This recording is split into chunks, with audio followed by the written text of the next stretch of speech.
Hi, Vincent Hall, and welcome to another episode of the Vincent Hall Artist Feature of the Week. Today, we are fortunate to be able to interview the very personable and experienced artist in many mediums, Mrs. Maureen Kammmerer. Maureen joined the art program a little over a year ago and has been down in the art studio creating work primarily in pastel. But as you'll find out in our interview, she has a rich history in a variety of medium and has worked in both 2D and 3D. In addition, she was also, and remains actually, a voice for the arts. Let's take a look at Maureen Kammmerer. Make sure. Thanks, Maureen, for agreeing to be this week's artist featured for Vincent Hall's continuing series on featured artists of Vincent Hall. So welcome. Thank you. So fun to be here. Great. Well, we're really lucky to have you too. Maureen is one of our most diverse artists. She works in 2D and 3D. So I thought we might start with a little bit about your background as an artist, where you got your start, and your interest in all these different mediums. Well, I grew up in Catholic schools for 12 years where there was no money for art. There was no art teacher. There was no art room. But I always longed to be able to learn to do that, and I was interested in it. So by the time I was 30 years old, I said, okay, it's time. I took a drawing class at Montgomery College out in Rockville. Oh, yeah. Loved the drawing class that I was in, but was having a very hard time. It was a figure drawing class. And finally, the professor said, okay, we're going to put great big pieces of paper up on the wall, and that's how you're going to do it. And it was wonderful. It just was so freeing and so wonderful. And then from there, I said, okay, what my real love is sculpture. I love the 3 dimensions. And I had loved Henry Moore's theory about the bump and the hollow. So I took a class with a woman named Karen Montgomery, who has become, since then, that's 45 years ago, quite a well-known artist in the Washington area. And my first piece was a carving I did of a huge, big gum log that I dragged into the studio in the back of her house and made this wonderful Mayan woman. And then I did some marble carving, and I picked up, one day we were in Baltimore, and I picked up this marble lintel off the street and brought it home and carved it up. So I've done quite a bit of carving. And then I said, I really want to do the figurative things. So I took a class at Glen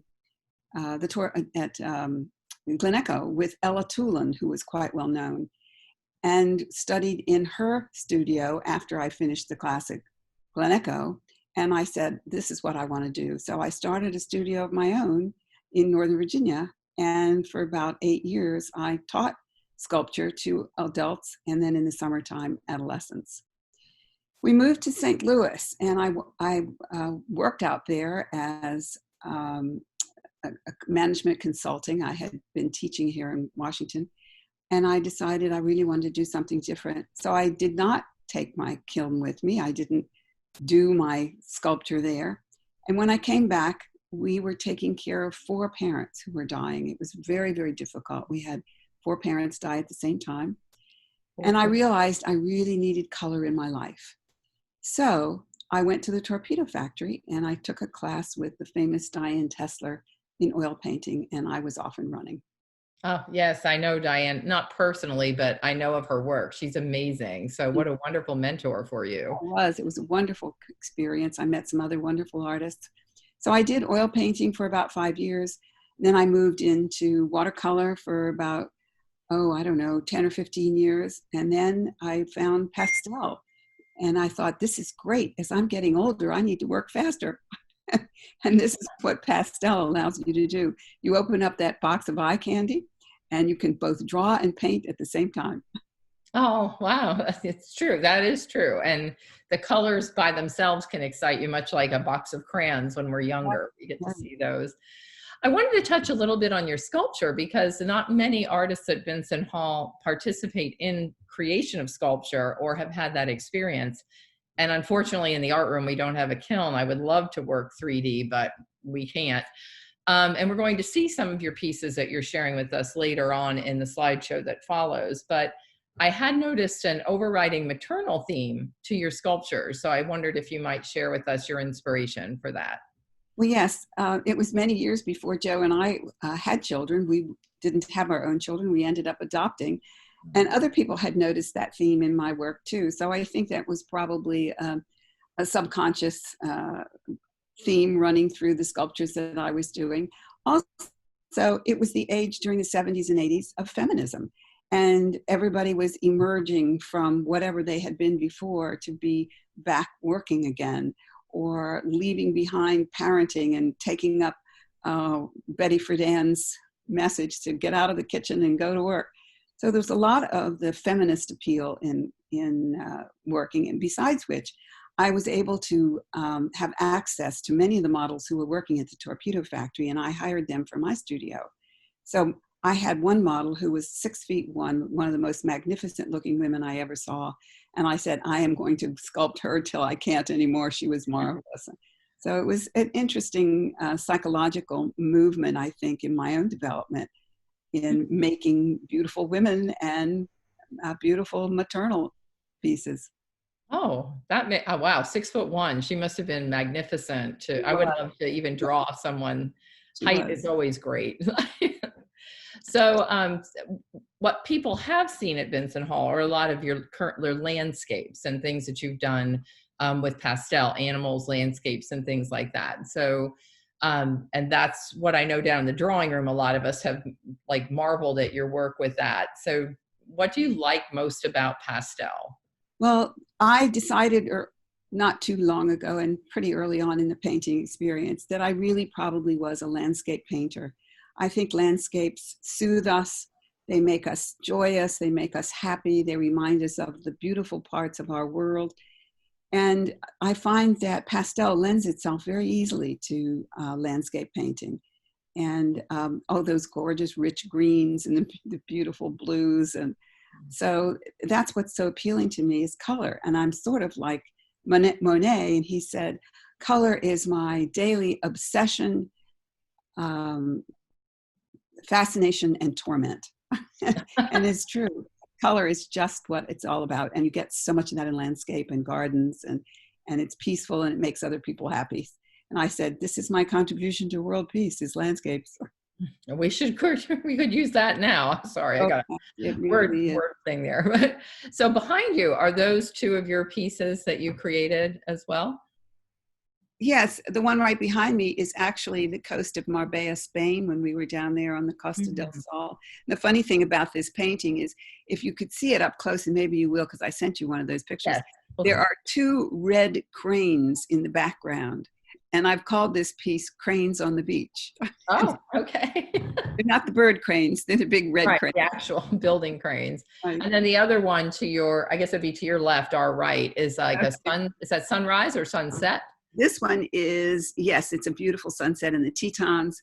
And this one over here is sort of an area in Western Virginia where the streams are running through, with much more little abstract. Oh, okay.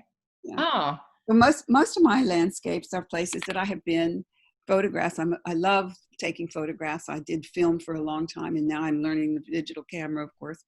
But I'm not as good as your people in doing your Photoshop. Maybe someday I might be able to learn that. But there's so many other things to paint. I don't think I have time. oh. We're losing you a little bit, Maureen. If you can bring the camera. Okay, There we sorry. go. There we go. That's fine. No worries. It happens when you're trying to show work. I understand. So you're constantly evolving as an artist, and I know you've been using your art even though we've been in this lockdown situation. So today, earlier, for those of you in Vincent Hall that didn't get a chance to see our Zoom class, if you're not in our class, Maureen was sharing some of her recent work that she's been doing. So I thought you might share that. Sure. Let's see how I best do this. And here's one that I just finished. This is, again, the Tetons, this beautiful mountain. Oh, yes. Yeah, we can see that. Oh, the rich colors are amazing. Colors Oh, were just, being in a coronavirus lockdown, we need color, we need vibrancy, and we need to dream about being out. And so yes. I agree. and then the coronavirus has affected all of us in so many ways. And this is one that I have done, which is a take on Michelangelo's Hand of God, which is on the ceiling of the Sistine Chapel. Mhm. And here we have, it's not finished yet, it's still a work in progress, but we have God reaching out to Adam in the creation, but he's got the coronavirus between the two fingers and around. Oh, And as a result, Adam's arm is now alive with color and fire and energy and whatever else the coronavirus has done to him. So the title of it is called "The Hand of God?" question mark. oh my goodness. And Wow. take away from that what they want. Oh, I love cerebral art, like where you're actually bringing in current events and twisting them around to incorporate them into older, more established pieces. That to me is fantastic. I can't wait to see when it's finished. It would be fun. Well, I think this coronavirus has affected all of us in many ways. Those of us who like to create have found in some ways opportunities to create. As you know, Susan Berkey's done a whole lot more than she was doing before. I was down there trying to do some things myself. Other artists that I've talked to have said that they've been stymied and not able to do anything because of the sorrow they're experiencing. So I Mm. think each and all of us now, with all this insurrection going on in the country, are so overwhelmed with feeling about their environment that it's also going to be coming out in our art. That's true. You can't help but not. I mean, this is such a volatile time on so many levels that just either finding respite in your art or using it as a way to communicate your emotion is it can't hurt. It's a good cathartic experience, I think. I belong to a memoir group. I took some memoir writing Mm. uh, classes a few years ago, and many of us have stayed together over the years, continuing to write. And one of the things that I am writing about is my evolution as an artist. How did that happen? Because as a child and as a young person, I didn't have that mode of expression. But it finally came just as some of your older students are having here. I really want to do that, is what they're saying to you. And you're helping them do it. And so I'm experiencing that as well. And I thought, okay, my children are not necessarily artists. I have one granddaughter who's really very good. But essentially, I'm the one in the family that's kind of reaching out in that mode. But I've passed it on to my daughter, who is a brilliant mathematician. She's one of these wonderful right-brained analytical people, but she's also so appreciative of art. And I think because I was an artist. And so we're giving to our children the opportunity and the grandchildren to appreciate art, even though they're not doing it. So that's a good thing too. Oh, that's true. Yeah, it's good that they get to see that. And your husband, Joe, is a photographer, so they He's get to better see. all the time. That's true. We'll be seeing him in an upcoming feature. So we'll get a twofer with the Kammmerer family. But so, Maureen, I also understand that you have been an activist in trying to bring art to the community throughout your life. So I thought you might want to share that experience and how you got started with the activism and art outreach. Sure. Back in the early 70s, Montgomery County, where both of my children were in school at the time, was cutting back on their art teachers and firing them so that there was no more art in the elementary school. So I gathered together 2 or 3 artists that I knew and said, look, let's see if we can't get the principal to give us some space in the school and we'll start an art center. And we did. We bought 50-pound bags of clay. We got people to come and show various skills. We got the community involved, and there we were with an art center. And I went down to Marion Van Landingham, who was starting the torpedo factory at the time, got a lot of hints from her about how to go about things, getting grants, et cetera. And I did that. I wrote some grant proposals and we got some money to do these. And then we went around and showed other elementary schools how to do it. And I had a little bit of clout at that point because I was president of the PTA, so I could bring a little pressure to bear to get the space. But then it was also teaching other people how to get their communities involved in doing art centers in the elementary school. So that was my preface for later being part of the Vienna Art Center, the Vienna Art Community and Society is what they call themselves. And I found out there was enough money in the bank, I was secretary or vice president or something at the time, that we could actually look for a place to rent to start our own art center. So I and 2 other people launched ourselves into a search and we found a space and we started the Vienna Art Center, which has been there since 2004. Wow. So yes, I think bringing art into the community, making space available for people to explore is so important, whatever age they are. No, I agree. That's why I like our little gallery on the wall. I hope we can expand in the future once we get back to There's having a lot of space classes. around here that could use the art, that's for sure. That is true. That is true. Any last thoughts you'd like to share with the Vincent Hall community about your art, Well, art in general? I think the most important thing is for people to realize no matter what age we are, we can continue to learn, we can continue to explore who we are and what we'd like to say about the universe. And I'm so impressed with all your older students and the things that you brought out in them, in their ability to do this and explore color and painting. So keep it up, Mel. Oh, I'm trying. Hopefully it works. And I can't wait till we have an actual art show in person where we can see your work Well, that'll be live. fun too. But I'm just happy to be part of the group. It's wonderful. Oh, well, we enjoy having you. You're an integral part of the group, and I appreciate your expertise for Well, sure. thank you so much. And thanks for this interview. This was fun. Oh, good. I'm glad. And I know everyone will enjoy seeing the work that follows too. So thank you so much for your time and showing us some of your work in your home and your history and evolution as an artist. Thank you, Mel. All right. Thank you again. Thank you. Blessings to you, dear. Thank you. Bye. Bye-bye. Thank you, Maureen. I'm sure everyone appreciates hearing your wealth of history and all the experience that you've had in a variety of art, not just creating it, but allowing others to create too, which is a fantastic profession and vocation to follow. What comes next will be samples of Maureen's work for you to enjoy, including some of her three-dimensional sculptures that she's done. If you get to see Maureen in the hall or down in the art studio, or get a chance to go by her apartment where she exhibits some work outside, please make sure to stop and say hello. Maureen has a lot of information that she can share with you that might get you started on your own artistic journey.